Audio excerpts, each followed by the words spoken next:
Assalamualaikum warahmatullahi wabarakatuh. Selamat datang teman-teman di video ke-22 dari 30 tokoh jahiliyah yang mungkin Anda tidak tahu. Nomor 15 tidak akan membuat Anda terguncang, apalagi tercengang dong. Masa saya lupa sih.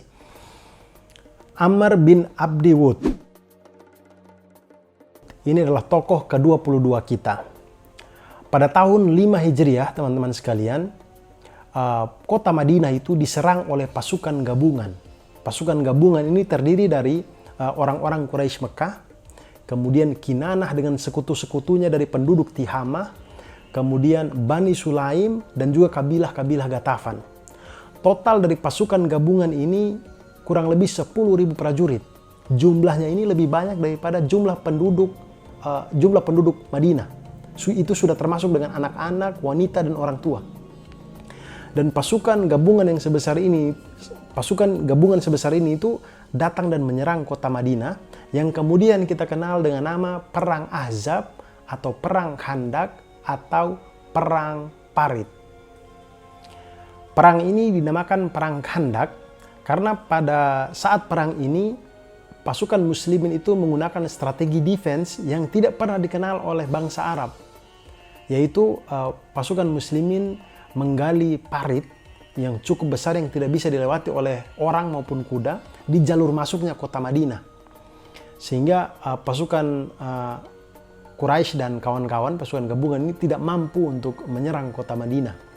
Dan ide untuk menggali parit ini disampaikan oleh Salman Al-Farisi radhiyallahu an, salah seorang sahabat Rasulullah SAW yang berasal dari Persia. Ketika pasukan musyrikin ini yang berniat datang untuk menyerang orang-orang muslim dan kota Madinah, lalu mereka berhadapan dengan parit yang mereka tidak tahu bagaimana cara mengatasinya ini, mereka mulai stres, jengkel mereka. Mereka hanya bisa mengepung kota Madinah dari seberang parit, jadi dari luar saja. Mereka berputar-putar saja di situ tanpa ada kejelasan apa-apa, bingung juga. Mereka cari-cari titik lemahnya parit ini tapi tidak bisa ditemukan juga. Lagian mereka kalau mau dekat-dekat dengan parit selalu dipanah oleh kaum muslimin yang berjaga-jaga, selalu dipanah-panah. Jadi mereka tuh bingung ini bagaimana gitu.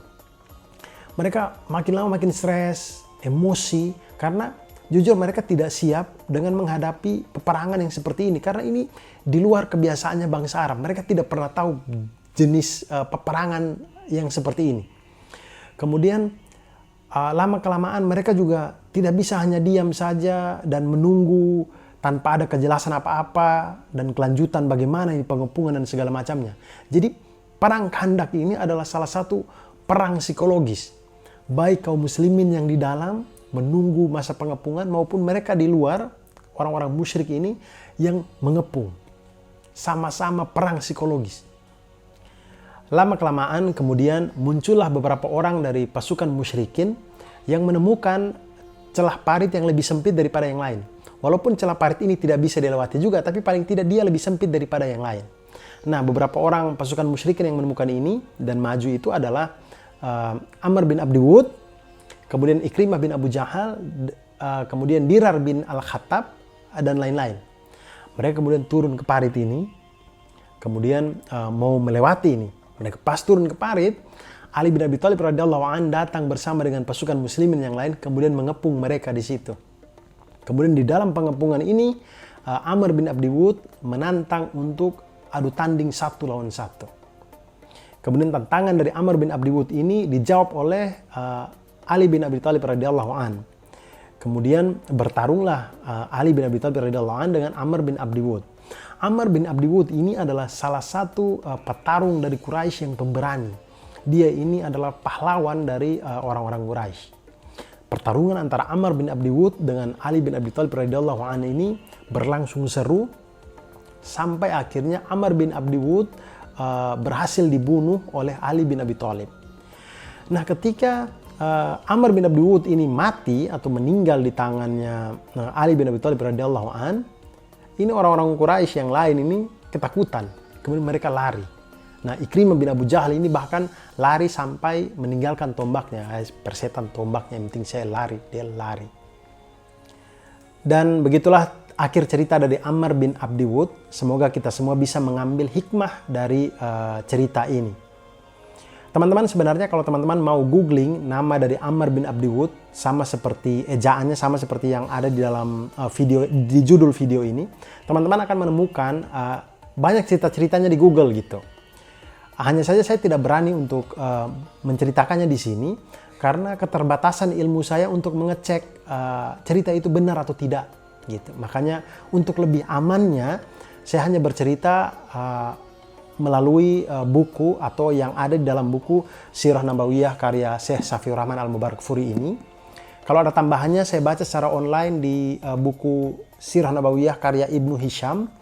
Lalu saya juga punya buku fisik yang bercerita tentang peperangan Rasulullah SAW, itu karya Dr. Ali Muhammad As-Salabi. Jadi saya hanya menggunakan 3 buku ini untuk saya bercerita teman-teman sekalian. Makanya kalau teman-teman ada yang komen, "Bang, kok videonya cuma sebentar ini? Kok tolong dong panjangin lagi dan segala macamnya." Ini tolong, ini saya jelaskan ini ya. Panjang dan pendeknya video ini bukan bergantung dari kemauan Anda sekalian. Tapi panjang dan pendeknya video ini bergantung pada tokoh itu diceritakan banyak atau tidak di buku-buku ini, begitu. Saya tidak bisa dong ceritanya sedikit tiba-tiba saya karang-karang sendiri saja. Bagaimana orang segala cerita kan ada riwayatnya, dari siapa. Saya riwayatnya dari siapa dong kalau saya karang-karang. Nah kemudian misalkan ya, saya ambil contoh. Ammar bin Abdi Wud ini, di dalam buku Sirah Nabawiyah Syekh Safiur Rahman Al-Mubarakfuri ini, 644 halaman buku ini, cerita Ammar bin Abdi Wud itu hanya muncul 1 paragraf. Bukan 1 lembar, bukan 1 halaman. 1 paragraf. Cuman 1 paragraf. Bagaimana coba? Itu saya tadi sudah intro dengan awal mula apa perang Khandak dan segala macam itu biar agak panjang sedikit. Dan saya juga bicara seperti ini biar ini video agak panjang sedikit biar kalian tidak komen ini video panjang atau tidak, begitulah. Gimana kok, udah lumayan lah ya. Sudah lumayan. Oke teman-teman semuanya, demikian. Sampai jumpa besok. Selamat berbuka puasa dan wassalamualaikum warahmatullahi wabarakatuh.